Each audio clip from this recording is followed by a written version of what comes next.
something that the Lord has been teaching me lately, no, not lately, for a long time now. Well, it feels like a long time. It's waiting.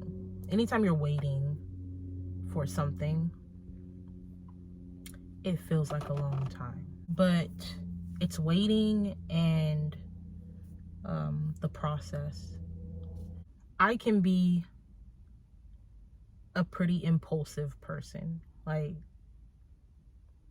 if I want something, I'm gonna get it. If I want to do something, I'm gonna do it. Like, but since trusting in God is different, because now it's like I take everything to him and I'm asking him about everything. And there are certain things that I've wanted to do. There are certain situations that I've wanted to enter into, but I've gotten no weight. And sometimes for me, with waiting, it's like, and I'm just talking about whatever it is you're waiting for, like whatever it is that you're hoping for, whatever it is that you're asking the Lord for, whatever it is that you're waiting to see happen, like in your life. For me, sometimes there's this fear of missing it, you know, like waiting and then letting something pass you by. But God is constantly reminding me that you can't miss what is for you. Like, what's for you is for you. Sometimes it'll look like things aren't going the right way and you'll feel like you was bumped out of position, and it's like, don't even worry about it. Because nobody can change what is for you. You can't do something to change what is for you. And it's like a prime example of that is Abraham and Sarah. Like, Abraham was this man with this amazing faith, and God promised him a son. Sarah thought that was hilarious. Like, she laughed, like, y'all tripping, like, I'm old. Like, I'm about to be having no babies. So she told her man to go sleep with the servant. Like, that's crazy. She told him to go sleep with the servant because she wanted him to have his son that she didn't believe she was able to have, even though God had told her, like, this is what I'm giving to you. I'm promising you a son. And Abraham did it. And it's like, we can have this crazy amount of faith but still go through moments of doubt, because Abraham had this son. And now I'm not going to get into all of that, but on a spiritual level, you can just wonder who that son represents. Who does Ishmael represent? What nation does he represent? Did it cause some damage? That's a whole nother video. But regardless of what Abraham did, regardless of his mistake, God still gave him what he promised him.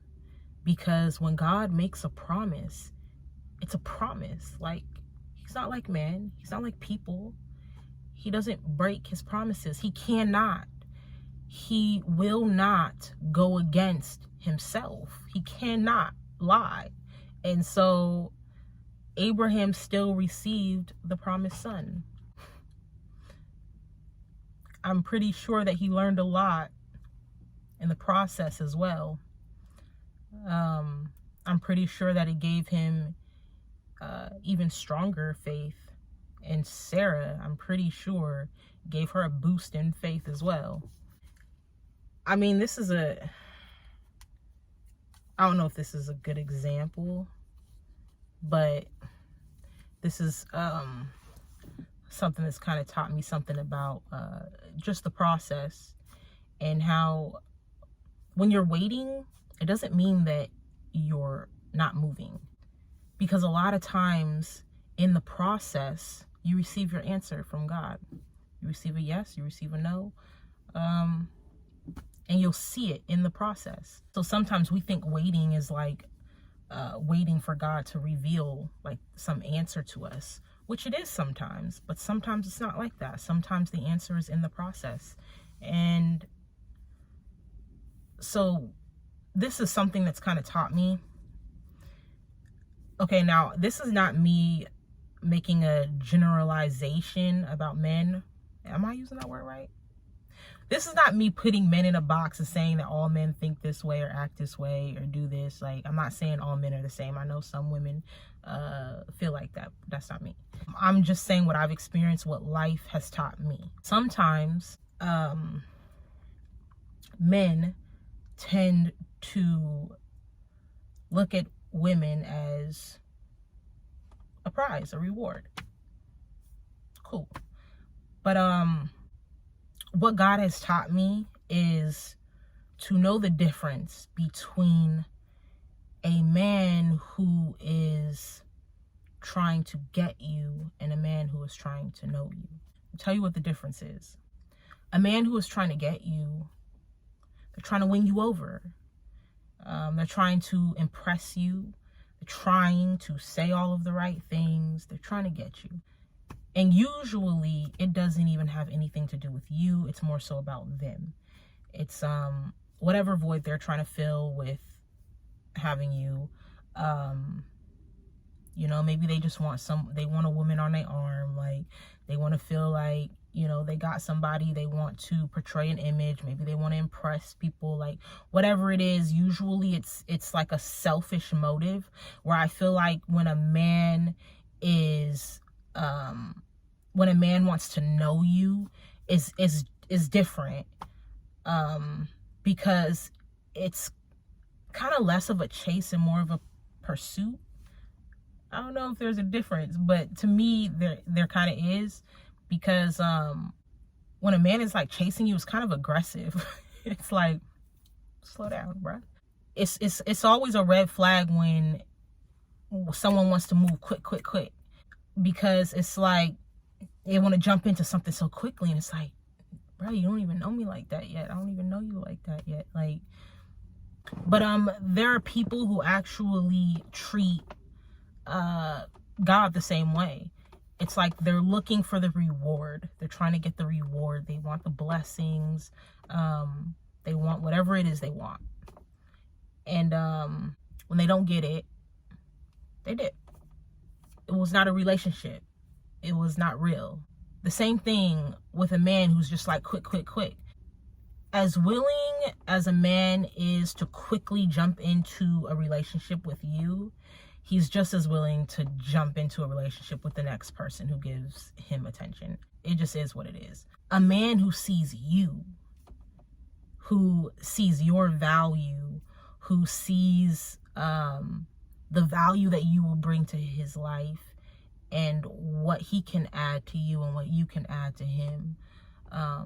A man who sees not just you as the reward, but the process as the reward.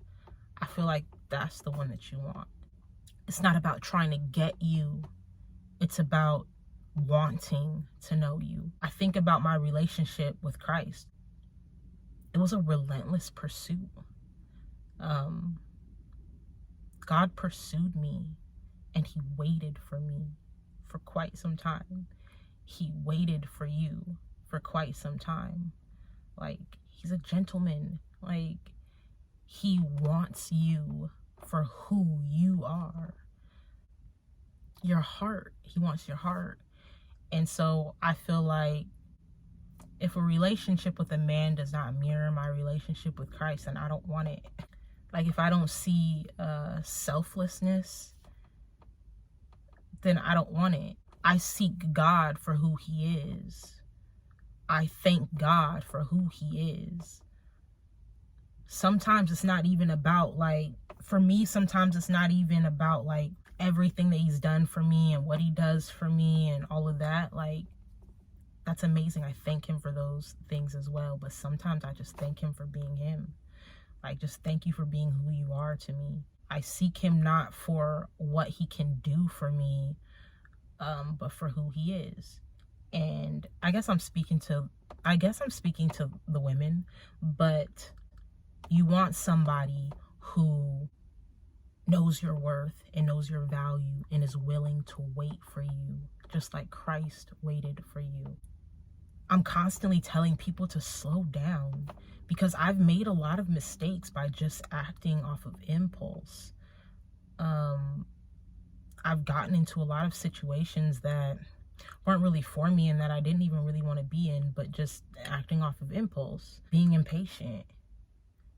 But now I'm seeing the importance of waiting on the Lord and enjoying the process. It's like, yes, there is suffering and there is